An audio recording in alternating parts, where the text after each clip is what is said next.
Hello guys, welcome back to our channel Jyotikundu ব্লগসে চলে এসেছি আবারও একটা নতুন মিনি ব্লগ নিয়ে। তো অনেকদিন পর তোমাদের সাথে আমি ভিডিও শেয়ার করছি। এই দেখো রান্নার ভিডিও। তো পটল ভাজাটা হয়ে গেছে আমার, এখন করব পুঁই শাকের চচ্চড়ি। তো পুঁই শাকটা কিন্তু আমি কেটে নিয়েছি।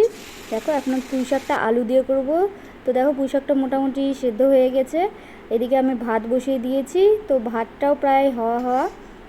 এখন আমি পুঁই শাকটার মধ্যে সর্ষে বাটা দিয়ে নামিয়ে নেবো। এই যে সর্ষে বাটা দিয়ে দেওয়া হয়েছে, এখন আমি নামিয়ে নেবো। তো এটা কিন্তু খেতে আমার দারুণ লাগে। তোমাদের কার কার ভালো লাগে অবশ্যই কমেন্ট করে জানাও। আর এইদিকে আমি এখন বসিয়ে দিয়েছি আলু পেঁয়াজ দিয়ে ভালো করে। আর এটার মধ্যে কিন্তু আমি আজকে একটু নতুন পদ্ধতি ট্রাই করবো। এই যে ডিম অ্যাড করে দিয়েছি। তো এটা কিন্তু খেতে হেভি হয়েছিল। তোমরাও বাড়িতে এভাবে রান্না করতে পারো। তো এটা আমি রাতে রুটি দিয়ে খেয়েছিলাম, তো হেভি লেগেছে। এটাও রান্না প্রায় কমপ্লিট হয়ে গেছে, এখন আমি নামিয়ে নিচ্ছি। তো দেখো কি সুন্দর কালারটা হয়েছে। এখন আমি মাছগুলো ভেজে নেব। মাছটা ভাজতে এবার আমি বসিয়ে দিয়েছি। আর তোমাদের ভিডিওটা যদি ভালো লাগে অবশ্যই লাইক কমেন্ট শেয়ার করতে ভুলবে না। সাবস্ক্রাইব করে পাশে থাকা বেল আইকনটি অলে ক্লিক করে দেবে। আর এইদিকে দেখো আলুটা ভেজে নিয়ে আমি মশলা দিয়ে দিয়েছি। আর এখন কিন্তু ঝোলটাও ফুটতে শুরু করে দিয়েছি। যে রান্না রেডি, পটল ভাজা। আর এই ডালটা কিন্তু আমি এর আগের দিন করেছিলাম।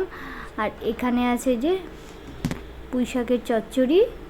পুঁই শাকের চচ্চড়িটাও কিন্তু খেতে হেভি হয়েছিল। আর এখানে আমি এই যে শসা আর লেবু কেটে রেখেছি, পাঁপড় ভাজা। আর এদিকে ভাতটাও রেডি।